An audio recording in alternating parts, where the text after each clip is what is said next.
L'obscurité, totale, suffocante. Puis, une lueur, une étincelle de conscience dans l'abysse. Kang Chan, autrefois brisé par la trahison et la défaite, se retrouva à la dérive dans ce vide. C'est impossible. Un murmure, rauque et faible, s'échappa de ses lèvres. Il devrait être mort. Son corps, brisé, son esprit anéanti sous le poids de ses échecs. Une lumière perça l'obscurité, lui brûlant les yeux. Alors que sa vue se clarifiait, il aperçut une image qui le fit tressaillir. Familière et pourtant vieille de plusieurs années. Il était de nouveau jeune, fort, vivant.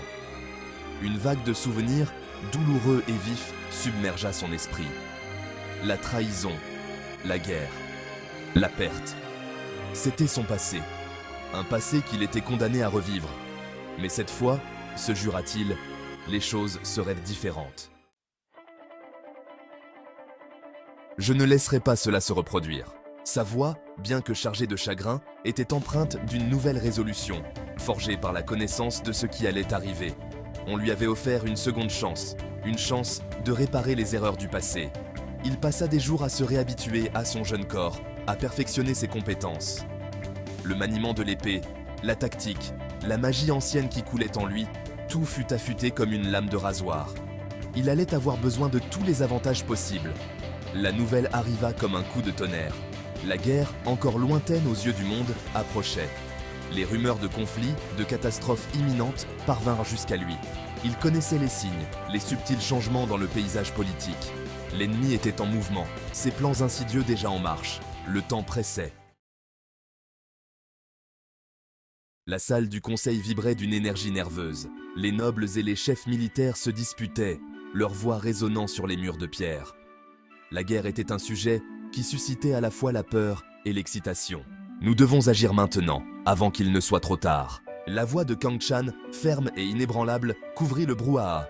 Il connaissait le coût de l'inaction, le prix de la complaisance. Il exposa sa stratégie, ses mots précis et calculés. Il parla d'alliances à forger, de défense à renforcer. Il brossa un tableau sombre, mais qui contenait une lueur d'espoir. Ses paroles, chargées du poids de son savoir, firent taire l'assemblée.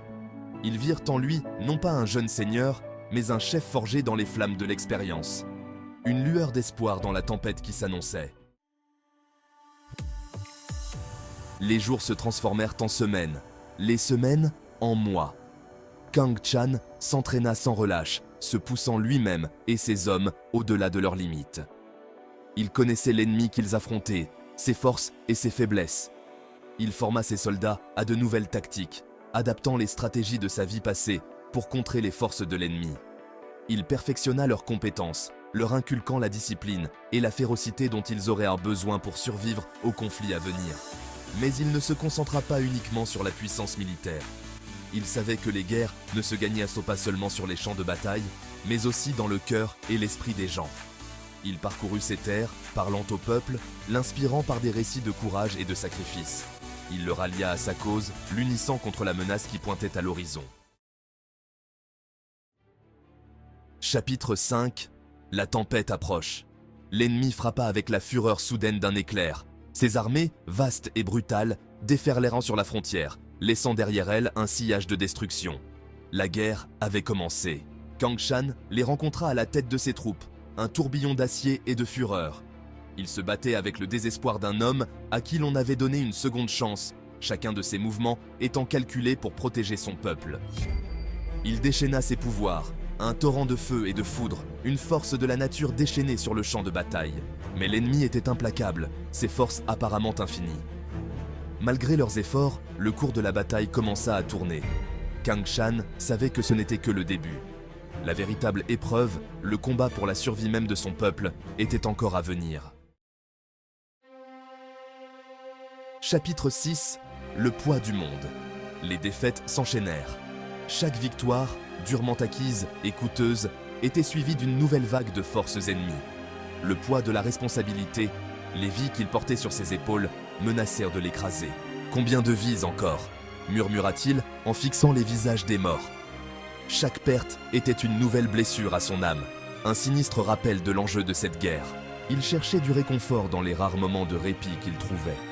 Dans la force tranquille de ses conseillers, dans la loyauté indéfectible de ses soldats, dans l'espoir qui brillait dans les yeux de son peuple. Mais le doute le rongeait.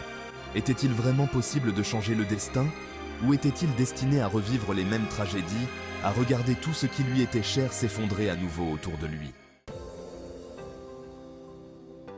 Chapitre 7. Les graines de la rébellion. Alors que l'ennemi resserrait son emprise sur le pays, un nouvel espoir commença à germer dans l'ombre. Les rumeurs de rébellion, alimentées par la résistance de Kang Chan, se répandirent comme une traînée de poudre parmi le peuple conquis. Des réunions secrètes se tenaient au cœur de la nuit. Des plans étaient élaborés sous les yeux vigilants de l'ennemi.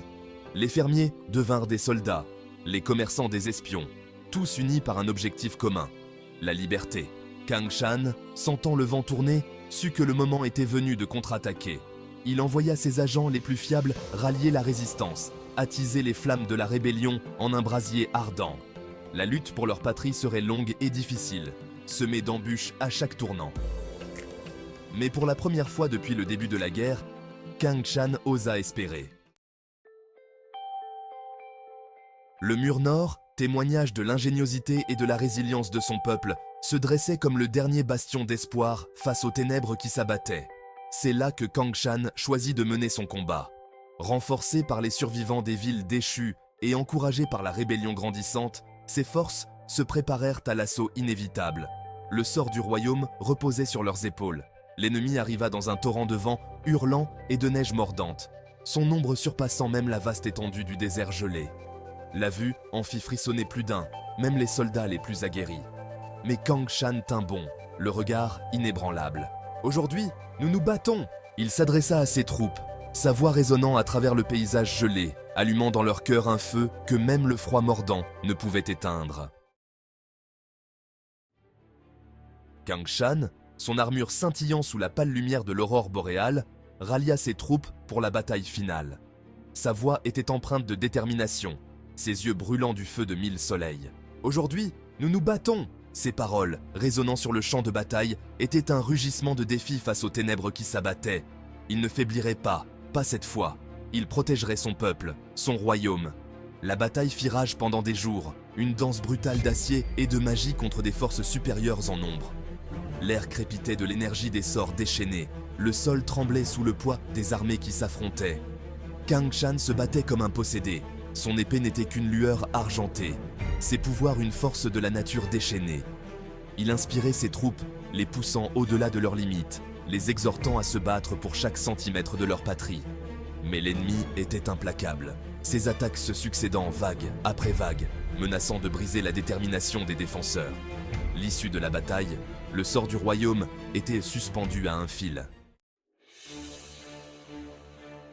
Alors que la bataille atteignait son paroxysme, Kang Chan se retrouva face à face avec le commandant ennemi. Une silhouette de son passé, un spectre de trahison et de chagrin. L'artisan de sa chute dans sa vie antérieure. Sa vue lui glaça le sang, un rappel brutal des échecs qui les avaient menés à ce point. Mais cette fois, il n'hésiterait pas. Cette fois, il ne se laisserait pas influencer par de fausses promesses ou des paroles en l'air. Cette fois, je ne faiblirai pas. Leurs lames s'entrechoquèrent dans une gerbe d'étincelles, chaque coup étant alimenté par des années de rage et de chagrin accumulés. Le passé et le présent se heurtaient, le poids de leur histoire gravé dans chaque parade, chaque estoc. Mais au fur et à mesure que le combat faisait rage, Kang Chan réalisa quelque chose. Cet ennemi, ce fantôme de son passé, n'était qu'un pion dans un jeu plus vaste. Un jeu qu'il était déterminé à gagner, quel qu'en soit le prix. La victoire du mur nord fut un tournant dans la guerre, une lueur d'espoir face aux ténèbres accablantes. Mais Kang Chan savait que ce n'était que le début. Le combat pour son royaume, pour son peuple, était loin d'être terminé. Il regarda les visages de ses soldats, fatigués mais triomphants, et vit en eux la même détermination qui le consumait.